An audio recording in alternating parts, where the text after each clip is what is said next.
Hey guys, Anna Kate here with Anna Kate Fitness. Today I would like to share my personal competing journey in the world of bodybuilding. I have been competing in bodybuilding since 2015. My last show was in 2020, and I'm here to show you all the good, the bad, the ugly, the beautiful, everything when it comes to bodybuilding and the reality of bodybuilding. So when it comes to bodybuilding, there are a lot of different federations to choose from, but the main federation that most people will go with is the NPC. The NPC federation is the most competitive, and it is the only federation that will lead competitors to the Olympia, if that is their goal someday. The Olympia is the most prestigious bodybuilding show in the world.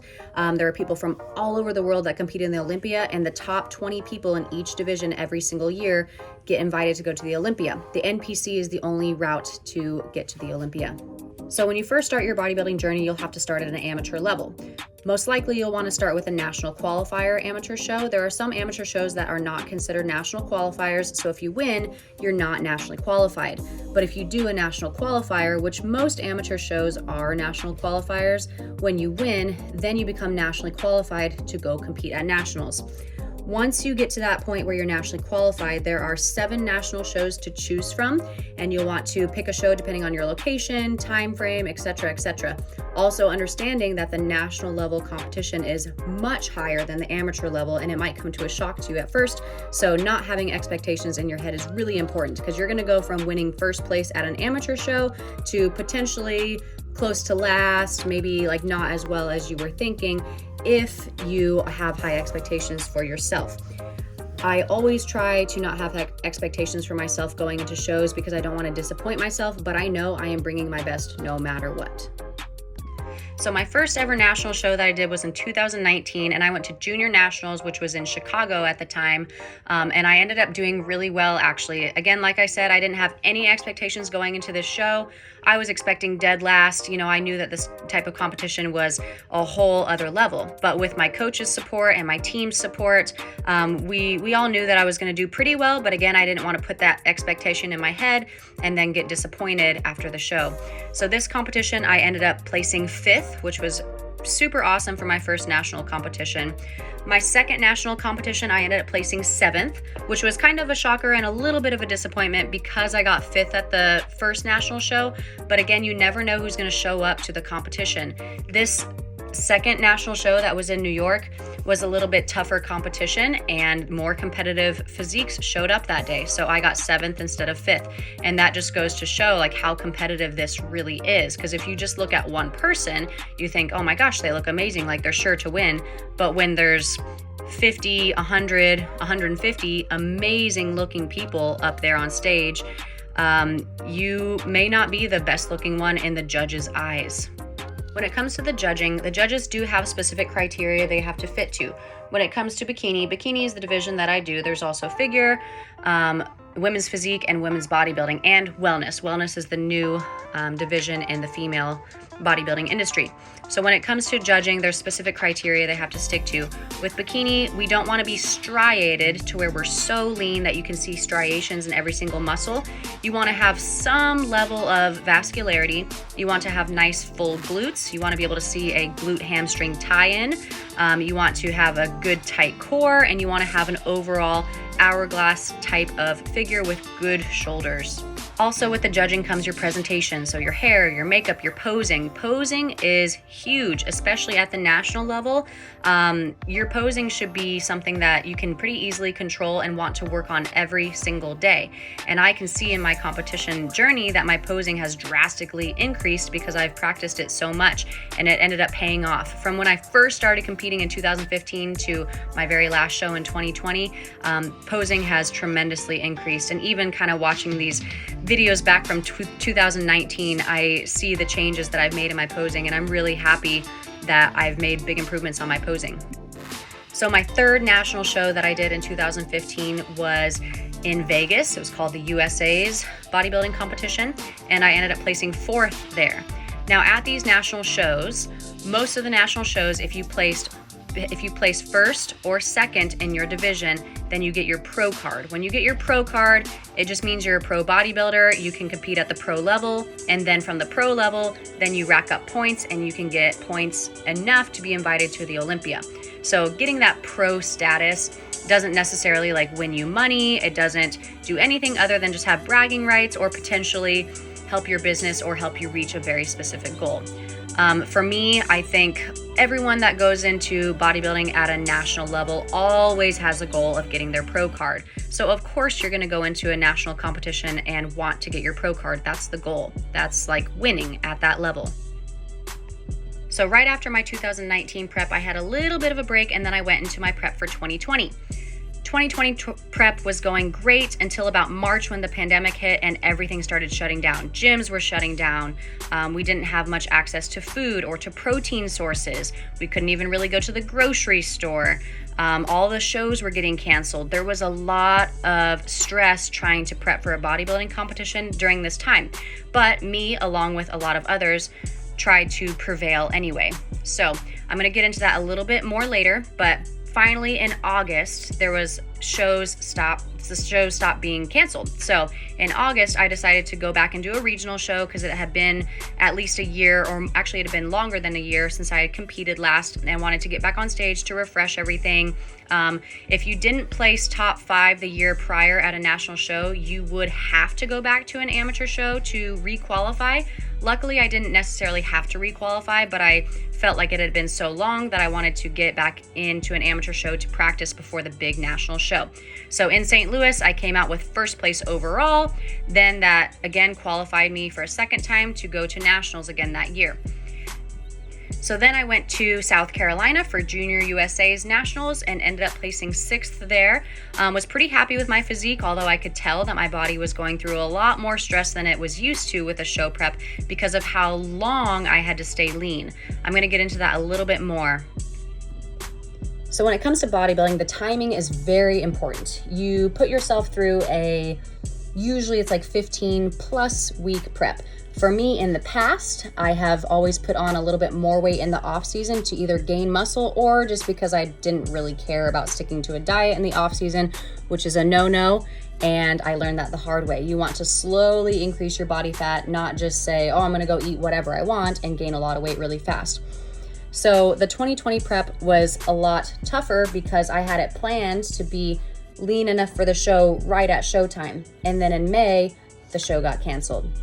And then the show got canceled in June. And then the show got canceled in July. And they just kept getting canceled, even though we were thinking at first it was only gonna be 2 weeks. It was only gonna be 2 weeks. Things weren't gonna keep getting canceled. We would get past this, right? Well, here we are 2 years later and things are still happening. So in that moment, I was not feeling well, like health-wise. Like being that lean for that long is not healthy. Bodybuilding does not equal health. Remember that, okay? We do this very precisely so that you don't have to be that lean for very long.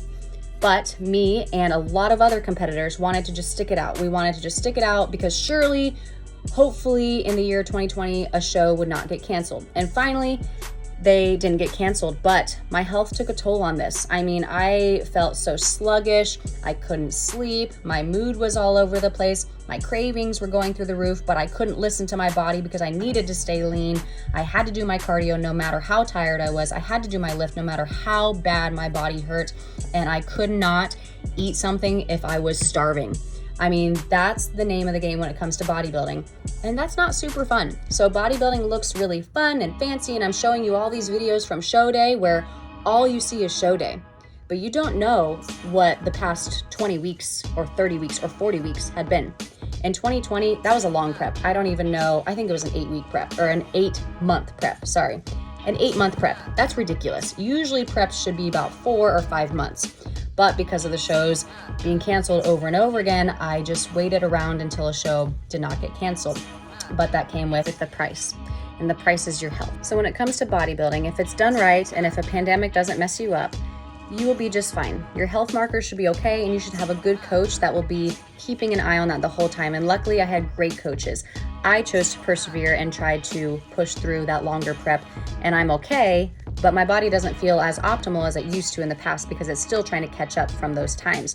I went through lots of phases where I had some hair loss, lots of acne, terrible mood swings, lots of hormonal issues, and it's taken me about 2 years to get things fully back to where they need to be to where I actually feel healthy again. I would actually argue that being that lean is actually more unhealthy than being overweight. A lot of people don't truly understand that, and Healthline and a lot of other sources agree. So here I'm showing you that what Healthline is saying about your BMI. Now we know BMI is a little bit outdated. I don't like to look at these charts because it'll always tell you that you're way more overweight than you think that you are, but based off of this, a BMI of 18.5 or below is dangerous, and people that are severely underweight and malnourished are more at risk of health issues and death than overweight people. So in that year 2020, I don't necessarily know what my BMI was because I didn't choose to measure it, but my body fat was about 11%. 11% body fat is extremely low and something that is not maintainable.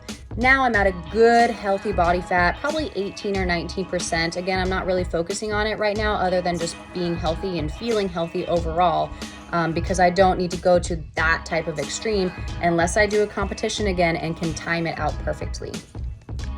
So the actual prep portion of the bodybuilding is what is the bulk of it. So if you are gonna hate the prep portion of it, then you don't wanna do bodybuilding because that's at least 15 to 30 weeks of torture for you.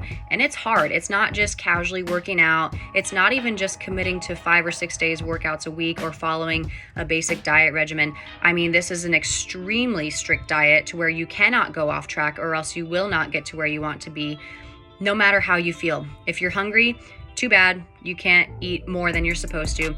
If you're tired or fatigued or you need more sleep, too bad, you gotta get your cardio and your workout in. Towards the end of my preps, in 2019, I actually ended up having to do a lot more cardio than 2020. So the highest my cardio ever got was 90 minutes, 7 days a week. Not a single rest day. I had to lift 6 days a week and 90 minutes of Stairmaster every single day, no matter how I felt. Didn't matter if I was tired or not, didn't matter if my body hurt, didn't matter if I was starving. I had to do it or else I would not get to where I want to be. And that is what separates the lifestyle of being healthy and getting lean to a competition. You have to eat bland foods. I mean, I count macros just like everyone else, just like all my clients, I count macros. And so I tell them counting macros is going to be just as efficient as getting you lean and losing a lot of body fat. But the level of strictness when it comes to a competition versus a lifestyle diet can vary quite a bit. The overall workouts didn't really change for me when I was in prep versus my off season. The goal is always still to lift really heavy, to make sure that you're hitting all muscle groups at least 2 or 3 times a week. But what changed the most was obviously being more strict on the diet and getting all that cardio in and doing it no matter what, no matter how tired you are, no matter how much you don't want to do it. Doesn't matter. You have to do it. So I'm at a point in my life right now where if I feel so exhausted, I'm not going to work out or push myself to do extra cardio.